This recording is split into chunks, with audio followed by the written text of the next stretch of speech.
Jeff Antoniuk. Welcome to Digging Deeper Jazz. Well, today I want to talk about 2-5-1s, and specifically 3 different types of 2-5-1s that we want to get sorted out. So of course, I'm talking to the adult amateur musicians out there, the semi-pros, and folks who are trying to get some good information here. And I hear this a lot from people that come to me for lessons or study with me at jazzwire.net, is we're playing 2-5s, but we're not being specific enough with the 2 chord. So 3 different kinds of 2-5s. By the way, all 3 types of these 2-5s occur in the song, the Cole Porter song, I Love You. So we're going to be using that as an example today. So a 2-5-1, I think a lot of us know, as you can see on the sheet here, a great example, G minor 7, C dominant 7, F major 7. A 2-5-1 in this case in the key of F. It's a great classic progression.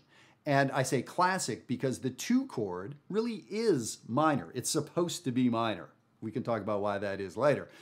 2 chord is minor, 5 chord is dominant. It needs to be dominant. Another discussion. And the 1 chord. 1 chord can be major or minor, but in this case, it's major. Cool.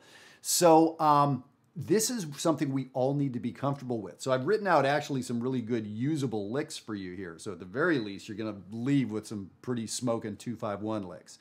So let me play this for you, and you can get a sound of melodically what's going on in this 2-5. And we're going to talk about the important thing that's in here, essentially the voice leading. Check it out.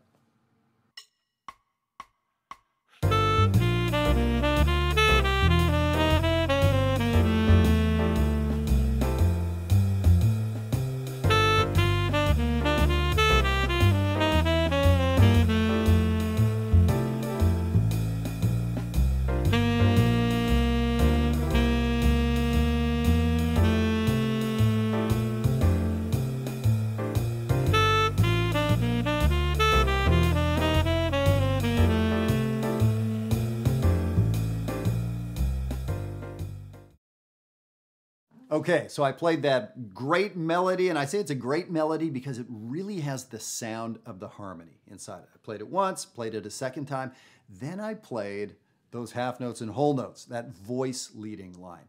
That is what makes it all work. So the important thing with this first 2-5-1, the 2 chord is minor. That's what we're used to. So we want to hear the flat third there. So very traditionally, the flat third, we keep that note around, and it becomes the flat 7 in the second measure. And you can see I saved it to the very, very last note, the 8th note of those 8 eighth notes in the second measure, and then it resolves so perfectly down to the 3rd of the 1 chord. There's many ways to voice lead through that line, but that's the classic one I want you to hear. And the important thing is getting the minor 3rd on the minor chord. So, okay, you've got a great lick there. So let's move on to the second one. That first one is one that you've seen a million times. A lot of you will be in pretty good shape with that. So here's the next one. As you can see, the difference between item number 2 and item number 1, well, I've made the 3rd of that chord a major 3rd now, right? It's a dominant 2 chord, so we really want to make sure we get that major 3rd there. That's the note we need to be aiming for. So let me play this for you, and then let me play the voice leading for you.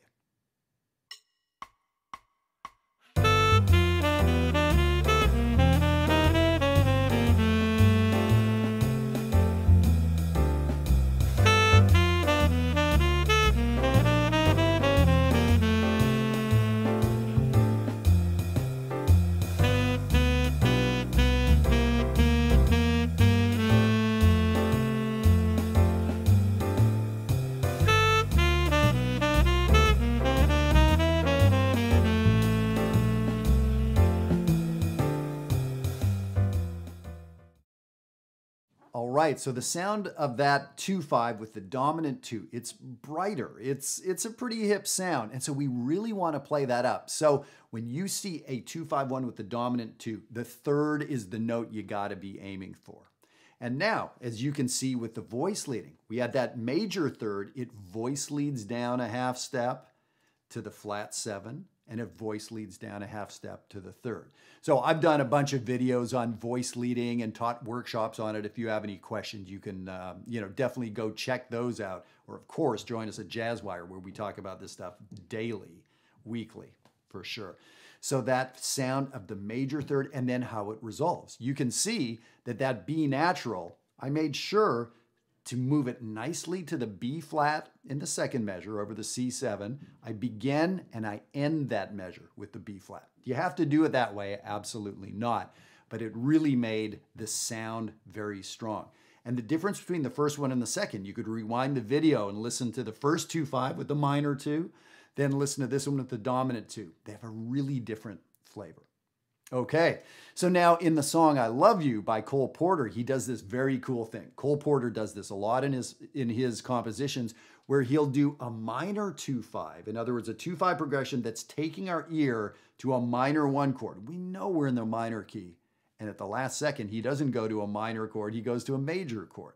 So this is a slick one. It's a minor 2/5 that goes to major is the way we talk about it. And again, today I'm focusing on 2 chords. Everybody focuses on the 5 chord. I wanted to focus on the 2 chord because this is where the differentiation happens here. So this 2 chord, it's not minor like the first one. It's not dominant like the second one. It's half diminished. When we see a half diminished 2 chord, that means that we're heading to minor, pretty much without exception. That's a rule, write it down. When you see a half diminished 2 chord, we're going to minor. Now, of course, Cole Porter breaks that rule for us. Okay, so now what is the important note? So I've told you what is the important note on minor, what's the important note on the dominant. So what's the important note here? It actually shifts. It's now the 5th or the flat 5. So in this instance, G half diminished, I actually want you to hone in on the D flat in there. So the D flat, and that D flat actually holds across the measure in a voice leading kind of way, becomes the flat 9. So if you've never experimented with flat 9s, this is the opportunity. The 5th or the flat 5 becomes the flat 9, and then that resolves down to the 5th. Okay, so this is a lot of theory and a lot of talking. Let's hear what this thing sounds like.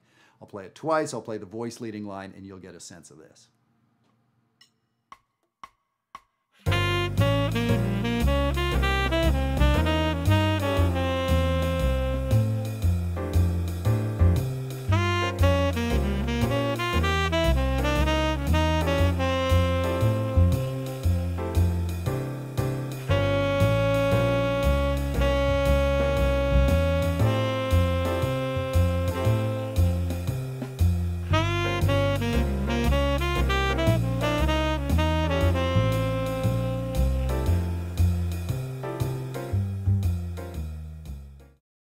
Okay, so these 3 different 2/5s have really, really different sounds.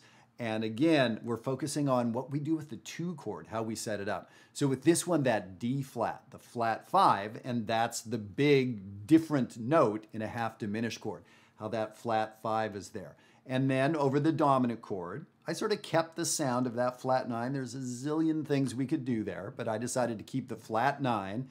And you notice again, we're getting a nice little voice leading lesson here. At the end of the second measure, going into that F major measure, I had that note resolve down.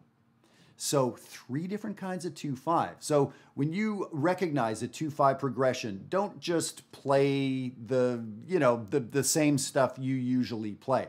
Is it a minor 2? Is it a dominant 2? Is it a half diminished 2? Now, we all have to start somewhere. So, of course, you can be in survival mode and just play all 2/5s the same. That sort of kind of works. At the level you want to be at, okay, it's time to dig a little deeper. Hence the name of the videos, right? So, yeah, we dig a little deeper, and now we can fine tune. And I'm telling you exactly which note to aim for. And by the way, not only which note do you aim for, but what do you do with it in the next measure? That's really key.